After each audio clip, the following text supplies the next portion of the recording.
مشکل کے وقت کسی دوسرے انسان کو معاف کر دیتا ہے تو اللہ تعالیٰ اس سے راضی ہو جاتا ہے۔ معاف کرنے کی ذات اللہ کی ہے۔ جب انسان بھی معاف کرنے لگ جاتا ہے تو اس کی صفت اللہ کے صفت کے ساتھ مل جاتی ہے، تو اللہ تعالیٰ کو وہ بہت زیادہ پیارا ہو جاتا ہے۔ تو لہٰذا اب سے ہم نے کیا کرنا ہے کہ اگر ہماری دل آزاری ہوئی کسی کی باتوں کی وجہ سے، کسی کی غلطی کی وجہ سے، تو ہم نے کیا کرنا ہے؟ خذ العفو، ہم نے اس کو معاف کر دینا ہے، درگزر کر دینا ہے۔ قرآن کو پڑھنے کا تبھی مزہ ہے کہ جب ہم قرآن کو پڑھیں، ہمیں کسی بات کا حکم دیا گیا ہو یا کسی بات کا بتایا گیا ہو تو ہم فوراً اس کی بات کا مان لیں، اس پر عمل کرنے کی کوشش کریں۔ تو یہاں پہ اللہ تعالیٰ کیا فرما رہے ہیں؟ خذ العفو، پکڑ لیجئے درگزر کو پکڑ لیجئے۔ اگر آپ کے ہاتھ بدلے کے لیے کھلے ہیں لیکن پھر بھی آپ درگزر کر دیں گے تو یہ بہت ہی اچھی بات ہوگی۔ اس سے سامنے والے کے دل میں بھی آپ کے لیے نرمی پیدا ہوگی، اور سب سے بڑی بات، اللہ آپ سے راضی ہو جائیں گے۔ تو اللہ تعالیٰ فرماتے ہیں درگزر کو پکڑ لیجئے، وَأْمُرْ بِالْعُرْفِ، اور حکم کیجئے ساتھ نیکی کا، بھلائی کا۔ اللہ کا جو حکم، اللہ رب العزت نے جن باتوں کو کرنے کا حکم دیا ہے ان کو لوگوں کی طرف بلانا اور برائی سے روکنا، یہی ہے نا کہ نیکی کی طرف بلانا اور برائی سے روکنا۔ یہ امت محمدیہ پر ایک ذمہ داری ہے کہ وہ لوگوں کو نیکی کی طرف بلائے اور برائی سے روکے۔ وہ سامنے یہ نہ دیکھے کہ برائی جو کر رہا ہے وہ میرا دوست ہے، میرا عزیز و قارب ہے یا میرا بہت ہی قریبی ہے، اگر میں اس کو منع کروں گا تو میرا رشتہ ختم ہو جائے گا یا اس کو نقصان پہنچے گا۔ آپ نے یہ بات ہرگز نہیں دیکھنی، آپ نے کیا کہنا ہے؟ اس کو نیکی کی طرف لے کر آنا ہے اور برائی سے روکنا ہے۔ وَعَارِضْ، اور منہ موڑ لیجیے، عَنِ الْجَاهِلِينَ، جاہلوں سے، یعنی جو جاہل ہیں، جو ناسمجھ ہیں، ان سے بحث مت کیجیے، ان سے منہ موڑ لیجیے، کیونکہ جو ناسمجھ ہے، جو جاہل ہے، وہ بحث مباحثہ میں اتنا آگے چلا جائے گا کہ اس کو پتہ بھی نہیں چلے گا کہ وہ ایسی باتیں کر دے گا جو دین میں ہے ہی نہیں۔ تو اللہ تعالیٰ فرماتے ہیں کہ جو جاہل ہیں ان سے منہ موڑ لیجیے۔ وَإِمَّا، اور اگر يَنزَغَنَّكَ، وسوسہ ڈالے تجھ کو، من الشیطان، شیطان، نزغن، کوئی وسوسہ، فَاسْتَعِذْ بِاللَّہ، پس پناہ لے لیجیے ساتھ اللہ کی۔ اب یہاں پہ اللہ تعالیٰ کیا فرماتے ہیں کہ اگر شیطان آپ کو وسوسہ ڈالے، وسوسہ سے مراد اکسائے، یہ ہر کسی کے لیے بات ہے۔ شیطان نے کہا تھا نا کہ اے اللہ، تیرا بندہ جو نیکی کی طرف آئے گا میں اس کی ہر راہ میں بیٹھوں گا، ہر راہ میں اس کے لیے رکاوٹ بنوں گا، اس کے آگے سے آؤں گا، پیچھے سے آؤں گا، دائیں سے آؤں گا، بائیں سے آؤں گا، ہر طرف سے اس کے اوپر وار کروں گا۔ تو اللہ تعالیٰ یہاں پہ یہی فرماتے ہیں کہ اگر شیطان آپ کے دل میں، آپ کے اوپر کوئی وسوسہ ڈالے، اور شیطان یقیناً ڈالتا ہے، انسان کو برائی کے لیے اکساتا ہے، اس کو کہتا ہے کہ یہ کام بڑا ہی مزے کا ہے، یہ بڑا اچھا کام ہے، بعد میں اللہ سے معافی مانگ لینا، ابھی یہ کام کر لو، سب کر رہے ہیں، سب دوست بیٹھے ہیں، سب یہی کام کر رہے ہیں، اگر تم علیحدہ بیٹھ جاؤ گے تو کیا سوچیں گے، اتنا حاجی بن گئے ہو۔ اس طرح کے دل میں جو وسوسے پیدا کرتا ہے وہ کون کرتا ہے؟ شیطان وسوسے پیدا کرتا ہے۔ آپ نے دیکھا ہوگا کہ نیکی کرنے کا خیال ہمیں ایک دفعہ آتا ہے، ہمارے دل میں کسی نیک کام کرنے کی ارادہ آتا ہے نا، تو دل میں خیال آتا ہے کہ میں ابھی کر لیتا ہوں۔ جب ہم ابھی کا کہتے ہیں نا تو شیطان الرٹ ہو جاتا ہے کہ اس نے نیکی کا ارادہ کیا ہے، وہ فوراً سے آپ کے اوپر حملہ کرتا ہے۔ وہ کہتا ہے ابھی تو یہ بھی کام کرنا ہے، ابھی یہ بھی کام رہ گیا ہے، ابھی اس کو کر لوں، پھر بعد میں کر لوں گا۔ وہ ہر طرف سے آپ کے اوپر ایک گھیرا ڈال دیتا ہے اور آپ کو ان باتوں کو یاد دلواتا ہے جو آپ شاید پہلے بھول چکے ہوتے ہیں، اور نیکی کا کام، جو نیکی کا ارادہ آپ نے کیا ہوا تھا، وہ بالکل آپ ایسے بلینک ہو جاتے ہیں، آپ کو بھول جاتا ہے، آپ کو یاد ہی نہیں رہتا کہ میں نے کوئی ایسا ارادہ بھی کیا تھا۔ تو جب آپ نیکی کا ارادہ بھول جاتے ہیں تو وہ آپ کے اوپر اور زیادہ حاوی ہو جاتا ہے اور آپ کو برائی کی طرف آمادہ کرتا ہے، برائی کی طرف کھینچ کے لے جاتا ہے اور آپ کو خوبصورت ترین بنا کے برائی کو پیش کرتا ہے اور کہتا ہے کہ اس میں دیکھو کتنی لذت ہے۔ تو اللہ تعالیٰ فرماتے ہیں کہ اگر شیطان تمہارے دلوں میں وسوسہ ڈالے، تمہیں برائی کے لیے اکسائے، تو تم نے کیا کرنا ہے؟ فاستعذ باللہ، تم نے فوراً اللہ کی پناہ میں آ جانا ہے، اللہ سے حفاظت مانگنی ہے، فوراً سے اعوذ باللہ من الشیطان الرجیم پڑھ لینی ہے۔ اس سے کیا ہوگا؟ شیطان بھاگ جائے گا اور تم اللہ کی حفاظت میں آ جاؤ گے۔ انہ بے شک سمیع علیم، بے شک اللہ سننے والا اور جاننے والا ہے۔ اللہ تعالیٰ جانتے بھی ہیں اور سنتے بھی ہیں۔ جب تم اللہ کی حفاظت میں آ جاؤ گے تو اللہ تمہاری نگہبانی کرے گا، شیطان کو تم سے دور کرے گا، اور جو وسوسے تمہارے دلوں میں آتے ہیں اس کو بھی کم کر دے گا۔ ان الذین اتقوا، بے شک جو لوگ پرہیزگاری کرتے ہیں، اذا جب مسہم لگتا ہے ان کو طائف کوئی وسوسہ، من الشیطان شیطان کی طرف سے، تذکروا یاد کر لیتے ہیں، فاذا پس ناگہاں ہم مبصرون وہ دیکھنے لگتے ہیں۔ اب یہاں پہ اللہ تعالیٰ پرہیزگاروں کی بات کر رہے ہیں۔ اللہ تعالیٰ فرماتے ہیں کہ جب پرہیزگاروں پر کوئی وسوسہ چھو کر جاتا ہے، مسہم لگتا ہے، لیکن مس کا جو لفظی معنی ہے وہ چھونے سے ہے، ٹھیک ہے؟ تو اللہ تعالیٰ فرماتے ہیں کہ جو پرہیزگار لوگ ہیں، جب ان کو کوئی شیطان کی طرف سے وسوسہ لگتا ہے، جب شیطان ان کو نیکی سے روکتا ہے اور دوسرے کام جو برائی کے ہوتے ہیں ان کی طرف اکسانا شروع کر دیتا ہے، آپ نے بھی دیکھا ہوگا شیطان ہمیں کس کس باتوں پر اکساتا ہے۔ اگر ہم نے جیسے سوچ لیا درگزر کرنے کا، تو شیطان فوراً سے ہمارے اوپر حاوی ہوگا، وہ کہے گا کہ ہر دفعہ تم ہی معاف کرتی جاؤ گی، سامنے والی نے اتنی غلطیاں کی، اب تم معاف کرتی جاؤ گی تو وہ سمجھے گی کہ تم میں تو ہمت ہی نہیں ہے، تم بزدل ہو۔ اگر سامنے والے نے تم سے کچھ کہہ دیا، اگر تم بڑھ کر جواب نہ دو گی تو وہ کہے گا اس کو تو بولنا ہی نہیں آتا، وہ سمجھے گا کہ اس کو تو عقل ہی نہیں ہے، اگلی دفعہ تم پر زیادہ وہ باتیں کرے گا۔ اسی طرح کی باتیں آتی ہیں نا انسان پر، دماغ میں ایسی باتیں چل رہی ہوتی ہیں۔ جب ہمیں غصہ آتا ہے تو انسان کے اوپر جو شیطان ہے وہ زیادہ حملہ کرتا ہے، اس کو اکساتا ہے، نیگیٹیوٹی اس کے اندر زیادہ لے کر آتا ہے۔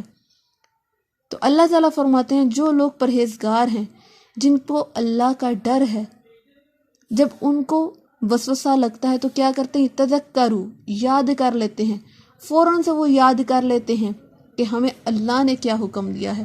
اللہ نے کیا حکم دیا؟ خذ العفو، درگزر کو پکڑ لیجئے۔ وہ فوراً سے یاد کر لیتے ہیں کہ نہیں، اگر میں معاف کر دوں گا تو میں اللہ کو پسند آ جاؤں گا، اگر میں نے بدلہ لے لیا تو مجھ میں اور سامنے والے میں کچھ فرق نہیں باقی رہے گا۔ فَإِذَا هُمْ مُبْصِرُونَ، پس ناگہاں وہ دیکھنے لگتے ہیں، ان کی آنکھیں کھل جاتی ہیں کہ میں کیا کرنے جا رہا تھا اور کیا کرنے کا حکم مجھے شیطان دے رہا تھا۔ فوراً سے وہ الرٹ ہو جاتے ہیں، ان کی آنکھیں کھل جاتی ہیں، اور وہ سامنے والے کی غلطی کو دیکھنے کی بجائے اپنی غلطی کو ڈھونڈتے ہیں کہ کہاں مجھ سے غلطی ہوئی، جو سامنے والے کا ریئیکشن ایسا تھا۔ شیطان کیا کرتا ہے؟ وہ کہتا ہے کہ سامنے والی نے یہ بھی غلطی کی، یہ بھی غلطی کی، اور ہماری غلطیاں ہمارے سامنے پردہ ڈال دیتا ہے کہ ہم تو معصوم تھے، یہی جو ہوا یہ سامنے والے کی وجہ سے ہوا۔ اسی طرح ہوتا ہے نا، انسان اپنے لیے سب سے بہترین وکیل ہوتا ہے اور سامنے والے کے لیے ایک سخت ترین جج ہوتا ہے۔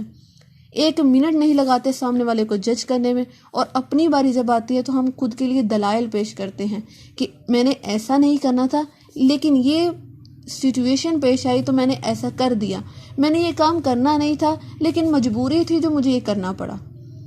تو اللہ تعالیٰ فرماتے ہیں جو متقی لوگ ہیں وہ فوراً سے یاد کر لیتے ہیں، ان کو اپنی غلطیاں فوراً سے نظر آ جاتی ہیں، وہ الرٹ ہو جاتے ہیں، اور شیطان جو ان کے دلوں میں وسوسہ ڈال رہا ہوتا ہے وہ فوراً سے کیا کرتے ہیں؟ فاستعذ باللہ، اللہ کی پناہ میں آ جاتے ہیں، اعوذ باللہ پڑھ لیتے ہیں۔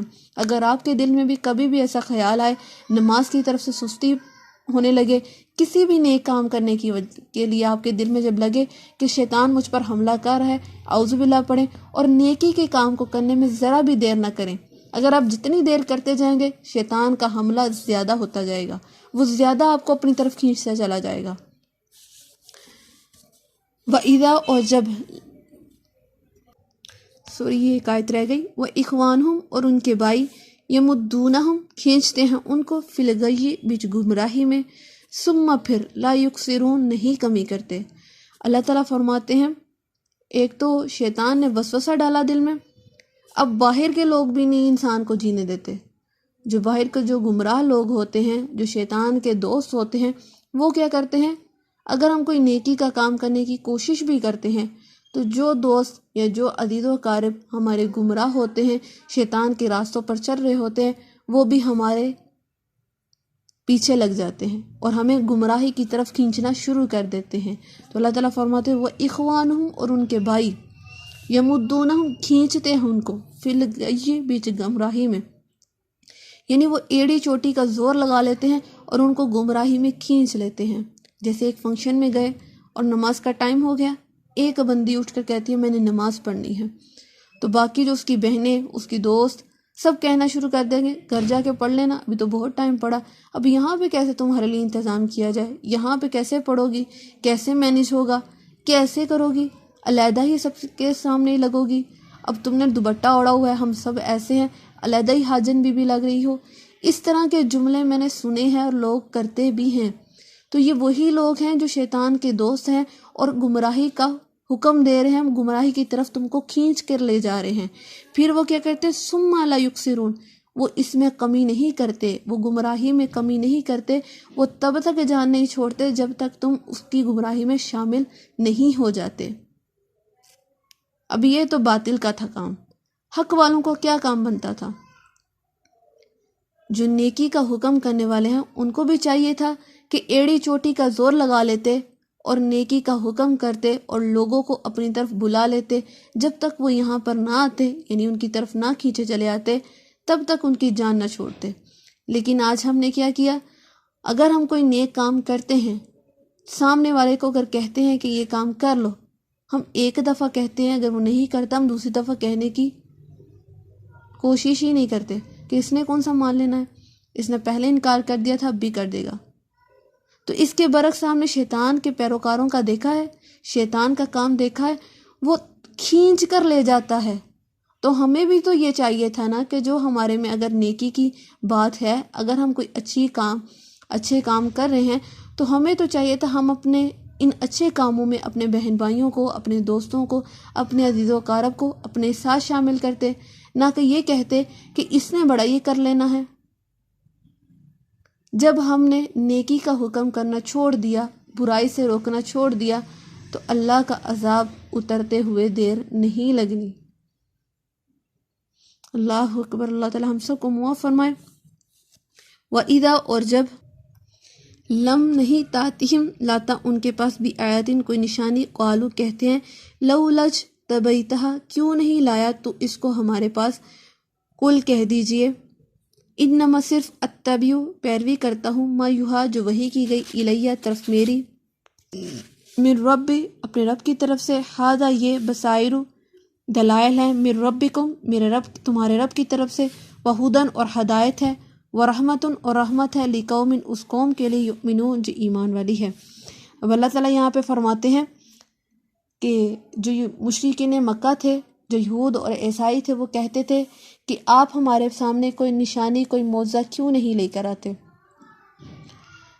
جو مشرک تھے انہوں نے اللہ کے نبی سے بہت سے معجزے مانگے کہ اگر آپ معجزے کر لیں گے، نشانیاں یہ اپنے رب کی طرف سے لے آئیں گے تو ہم آپ پر ایمان لے آئیں گے۔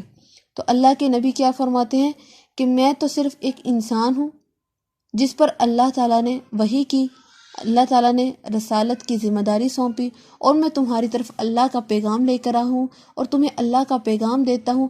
میں کچھ بھی نہیں کہتا جب تک اللہ تعالیٰ میری طرف وحی نہیں کرتے۔ میں جو بھی تمہاری طرف حکم کرتا ہوں وہ اللہ کی طرف سے ہوتا ہے، اور میرے اختیار میں کچھ نہیں کہ میں تمہارے سامنے معجزات کو پیش کر سکوں۔ ھذا بصائر من ربکم، یہ دلائل ہیں تمہارے رب کی طرف سے، یعنی یہ جو قرآن ہے یہ سب سے بڑا معجزہ ہے تمہاری طرف، کہ یہ قرآن ایک ایسی ذات سے ہے جو رب العالمین ہے، جو اپنی ذات میں، اپنی صفات میں یکتا ہے، وہدن، اور ہدایت ہے، ورحمتن، اور رحمت ہے، لقوم یؤمنون، اس قوم کے لیے جو ایمان والی ہے۔ اب اللہ تعالیٰ فرماتے ہیں یہ ہدایت اور رحمت کا ذریعہ ہے ایمان والوں کے لیے۔ کیسے؟ لوگ کہتے ہیں یہ کتاب ہے، اس کو پڑھ کر کیسے ہمیں فائدہ ہو سکتا ہے؟ اگر ہم اس کو سمجھ کے پڑھیں، اس کو کھول کر پڑھیں، اس کی تفسیر پڑھیں، اس کا ترجمہ پڑھیں، تو ہمیں پتہ چلتا ہے کہ اس میں ہمارے لیے کتنی ہدایت کی باتیں ہیں، کتنی رہنمائی ہے ہمارے لیے۔ لیکن یہ تبھی ممکن ہے جب ہم دیکھنے والی آنکھ سے اس کو دیکھیں گے، سمجھنے والے دل کے ساتھ اس کو پڑھیں گے، تبھی ہمیں اس قرآن کی سمجھ آئے گی، تبھی ہمیں اس کے الفاظ کی جو فضیلت ہے، جو اہمیت ہے، وہ ہمیں پتہ چلے گی۔ ٹھیک ہے؟ تو اللہ تعالیٰ فرماتے ہیں جو بھی اس پر عمل کرتا ہے، جو بھی اس کو پڑھتا ہے اچھے طریقے سے جیسے اس کو پڑھنے کا حق ہے، تو وہ انسان ضرور اللہ کی رحمتوں میں آ جاتا ہے۔ اسی کے لیے یہ کتاب ہدایت کا ذریعہ بنتی ہے، اسی پر اللہ کی رحمتیں نازل ہوتی ہیں۔ وَإِذَا اور جب قُرِئَ پڑھا جائے قرآن فَاسْتَمِعُوا پس غور سے سنو، لہو واسطے اس کو، وَانصِتُوا اور چپ رہو، لَعَلَّکُمْ تاکہ تم پر ترحمون رحم کیا جائے۔ اللہ تعالیٰ فرماتے ہیں کہ جب قرآن کی تلاوت تمہارے سامنے کی جائے تو تم اس کو خاموشی سے سنو اور غور سے سنو۔ جب انسان قرآن کی تلاوت کو سنتا ہے تو آٹومیٹکلی دل پر اثر کرتا ہی کرتا ہے، ہمارے دل نرم ہوتے ہیں۔ قرآن ایک ایسی چیز ہے جو سخت دل، پتھر دل بھی ہوتے ہیں نا، قرآن کی تلاوت سے وہ دل بھی نرم ہو جایا کرتے ہیں اللہ کے حکم سے۔ تو اس لیے اللہ تعالیٰ فرماتے ہیں کہ جب بھی قرآن کی تلاوت ہو تو خاموشی اور غور سے سنو تاکہ تم پر رحم کیا جائے۔ جب اللہ کے نبی قرآن کی تلاوت کرتے تو بہت سے لوگ ایسے تھے جو پہلے مشرک تھے پھر مسلمان ہونا شروع ہو گئے، تو جو مشرک مکہ تھے، جو ان کے سردار تھے، ان کو یہ بات بہت تکلیف دیتی تھی۔ انہوں نے کیا کیا، ایک پروپیگنڈا کیا کہ جب بھی نبی کریم صلی اللہ علیہ وآلہ وسلم قرآن کی تلاوت کرنے لگتے، یہ شور و گل کرتے، اتنا شور مچاتے کہ لوگوں کے دلوں پر یہ قرآن اثر نہ کر سکے۔ تو اللہ تعالیٰ نے یہ آیت نازل کی اور کہا کہ ان لوگوں سے کہو کہ قرآن کو خاموشی سے اور غور سے سنو تاکہ تم پر رحم کیا جائے، تاکہ تمہیں اگر سمجھ آ گئی تو تم اللہ کی ہدایت، اللہ کی رحمتوں میں آ جاؤ گے اور تم پر رحم کیا جائے گا۔ یہ حکم ہمارے لیے بھی ہے، ٹھیک ہے، کہ جب بھی قرآن کو ہم سنیں تو خاموشی سے اور غور سے سنیں۔ فذکر پس یاد کر ربک اپنے رب کو، فی نفسک اپنے جی میں، تضرعاً عاجزی سے، وخیفتاً اور ڈر سے، ودون جہری اور ہلکی یعنی کم آواز میں، من القول بات سے، بالغدو صبح کو، والآصال اور شام کو، ولا تکن اور نہ ہو جا من الغافلین غافلوں میں سے۔ اللہ تعالیٰ کہتے ہیں کہ اپنے رب کو اپنے نفس میں یاد کرو، اپنے دل میں یاد کرو، عاجزی سے، ڈر سے، محبت سے اللہ کو پکارو تو اللہ تعالیٰ تمہاری ضرور پکار سنے گا۔ کم آواز میں پکارتے ہو، اونچی آواز میں پکارتے ہو یا اپنے دل میں پکارتے ہو تو اللہ تعالیٰ تمہاری ہر پکار کو سننے والا ہے، ٹھیک ہے۔ اگر ہم کہتے ہیں کہ ہم اللہ اللہ کریں گے تو اللہ نہیں ملے گا، اللہ والے ہی ہمیں اللہ سے ملا دیتے ہیں، تو یہ بات غلط ہے۔ انسان جب بھی اللہ کو پکارتا ہے تو اللہ لبیک کہتے ہیں۔ اللہ تعالیٰ کہتے ہیں کہ میں تو اس کی شارک سے زیادہ قریب ہوں۔ ایک دفعہ انسان مجھے سچے دل سے پکارے تو صحیح، تو وہ خود محسوس کرے گا کہ کوئی ذات ہے جو اس کو سن رہی ہے، کوئی ذات ہے جو اس کی باتوں کا جواب دے رہی ہے۔ جب ہم تنہائی میں نماز پڑھتے ہیں، اللہ سے دعا کرتے ہیں تو ہمارے جسم میں ایک عجیب طرح کا سکون پیدا ہو جاتا ہے۔ وہ سکون کس کی طرف سے ہوتا ہے؟ وہ اللہ کی ذات کی طرف سے ہوتا ہے۔ تو اللہ تعالیٰ فرماتے ہیں اپنے نفس میں اپنے رب کو یاد کرو، عاجزی سے، ڈر سے، اللہ کے سامنے اتراتے ہوئے نہ ہو، اللہ کے سامنے تھک کے ہارے ہوئے آؤ کہ اللہ میں ہار گئی، عاجزی سے آؤ، انکساری اختیار کرو اور اللہ کا ڈر اپنے دل میں رکھو۔ یہ نہ کہو کہ میں نے نمازیں پڑھی تو میں بخش گئی، نہیں، اگر نماز پڑھی، زکوٰۃ دی، روزہ رکھا، کوئی بھی اچھا کام کیا ہے تو پھر بھی اللہ سے ڈرتے رہو کہ اللہ یہ کام میں نے کر دیے، قبول کرنا تیرا کام تھا، اب تو اس کو قبول کر لے۔ اللہ تعالیٰ فرماتے ہیں صبح و شام اللہ کو یاد کرو۔ اس سے مراد صبح شام کے اذکار بھی ہیں کہ ذکر و اذکار سے اپنی زبان کو تر رکھو۔ رمضان المبارک کا مہینہ ہے، برکتوں والا، رحمتوں والا، تو یہ اللہ تعالیٰ ہمیں کتنا خوبصورت سبق دے رہے ہیں کہ اپنے رب کو اپنے نفس میں کم آواز میں یا اونچی آواز میں صبح و شام اپنے رب کو یاد کرو اور اللہ کی یاد سے کبھی بھی غافل نہ ہونا۔ اگر تم اللہ کی یاد سے غافل ہو گئے، اللہ کو بھول گئے، تو اللہ بھی قیامت کے روز پھر تم کو بھول جائے گا۔ ان الذین بے شک جو لوگ عند ربک تیرے رب کے پاس ہیں، رب کے پاس کون سے؟ یہاں پہ فرشتوں کی بات کی جا رہی ہے۔ لا یستکبرون نہیں تکبر کرتے، ان عبادتہ اس کی عبادت سے، ویسبحونہ اور تسبیح کرتے ہیں اس کی، والہ اور اسی کے لیے یسجدون سجدہ کرتے ہیں۔ اللہ تعالیٰ فرماتے ہیں ان الذین عند ربک بے شک جو لوگ اللہ کے نزدیک ہیں یعنی اللہ کے پاس ہیں یعنی فرشتے، لا یستکبرون عن عبادتہ، وہ اس کی عبادت میں تکبر نہیں کرتے۔ اللہ کے جو فرشتے ہیں وہ ہر دم اللہ کی عبادت کرتے ہیں، اس کی تسبیح بیان کرتے ہیں، اس کے آگے سجدہ ریز ہوتے ہیں، انہوں نے کبھی بھی تکبر نہیں کیا۔ تو اے انسان، اگر تو 5 وقت کی نماز پڑھ لیتا ہے تو پھر کیوں تکبر کرتا ہے؟ فرشتے تو ایسے ہیں، ایسی مخلوق ہے اللہ کی کہ ساری عمر اللہ کی عبادت کرتے نہیں تھکتے، اللہ کی حمد و ثنا ہر دم بیان کرتے ہیں۔ تو اللہ تعالیٰ فرماتے ہیں ان میں ذرہ برابر بھی تکبر نہیں ہے۔ یہ آیت جو ہے یہ سجدہ آیت ہے، یعنی سجدہ یہاں پہ آ گیا۔ جتنے ہم نے پچھلے 9 پارے پڑھے اس میں پہلی دفعہ ہمارے پاس یہ سجدہ آیا، تو یہ سجدہ جو ہے کر لینا ٹھیک ہے، نہ کریں تو گناہ نہیں۔ اگر ہم کر لیتے ہیں تو اچھی بات ہے، ثواب مل جائے گا، اگر نہیں کرتے تو اس میں گناہ نہیں۔ نبی کریم صلی اللہ علیہ وسلم نے اپنی زندگی میں بعض جگہوں پر کیا ہے اور بعض جگہوں پر نہیں کیا۔ تو یہ جو سجدہ ہے، جو تلاوت کرتا ہے اور جو سننے والے ہیں، تلاوت کرنے والا بھی کرتا ہے اور سننے والا یعنی وہ بھی کرتا ہے، یعنی اب میں جیسے پڑھ رہی ہوں اور آپ سن رہے ہیں تو میں بھی کر سکتی ہوں اور آپ بھی کر سکتے ہیں۔ یہ جو سجدہ کرتے ہیں اس کے لیے ضروری نہیں کہ ہم اٹھ کر اسپیشلی سجدے کے لیے جائیں، اللہ اکبر کر کے جس جگہ پہ ہم قرآن کی تلاوت کر رہے ہیں وہاں پہ بیٹھ کے ہم سجدہ کریں اور سجدہ تلاوت کی دعا پڑھیں۔ سجدہ تلاوت ہمیں آنی چاہیے، جو ہم سجدہ تلاوت یعنی اس سجدے میں ہم کرتے ہیں۔ تو یہ ہمارا پہلا سجدہ ہے، ہم نے اس کو ضرور کرنا ہے، اگر کریں گے تو ہمارے لیے ثواب ہوگا، اگر نہیں کرتے تو اس میں کوئی گناہ نہیں ہے۔ ٹھیک ہو گیا۔ اس کے بارے میں آپ کو ایک واقعہ بتاتی ہوں۔ حضرت عمر رضی اللہ تعالیٰ عنہ وہ جمعے کے دن خطبہ دے رہے تھے اور سورۃ نحل پڑھ رہے تھے جس میں سجدہ آیا، تو انہوں نے کیا کیا، خطبے کے دوران سجدہ کیا، تو تمام جو لوگ تھے جو خطبہ سن رہے تھے انہوں نے بھی سجدہ کیا۔ ٹھیک ہے۔ پھر جب اگلی دفعہ خطبہ کیا تو تبھی حضرت عمر رضی اللہ تعالیٰ نے سورۃ نحل کی وہی آیات پڑھی جن میں سجدہ تھا، لیکن اس دفعہ انہوں نے سجدہ نہیں کیا تھا۔ اس سے ہمیں پتہ چلتا ہے کہ خلفائے راشدین نے بھی نہیں کیا، بعض جگہ کیا اور بعض جگہ نہیں کیا۔ تو یہ اس بات کی دلیل ہے کہ یہ جو سجدہ ہے یہ لازم نہیں ہے، واجب نہیں ہے، اگر ہم کر لیتے ہیں تو ثواب ہے، نہیں کرتے تو گناہ نہیں ہے۔ الحمدللہ آج ہماری سورۃ الاعراف مکمل ہوئی۔ اگر اس میں کوئی غلطی کوتاہی ہوئی ہو تو اللہ تعالیٰ ہم سب کو معاف فرمائے اور ہمیں نیک اعمال کرنے کی توفیق دے، آمین۔ اپنا بہت سارا خیال رکھیے گا، دعاؤں میں یاد رکھیے گا۔ اللہ حافظ جی۔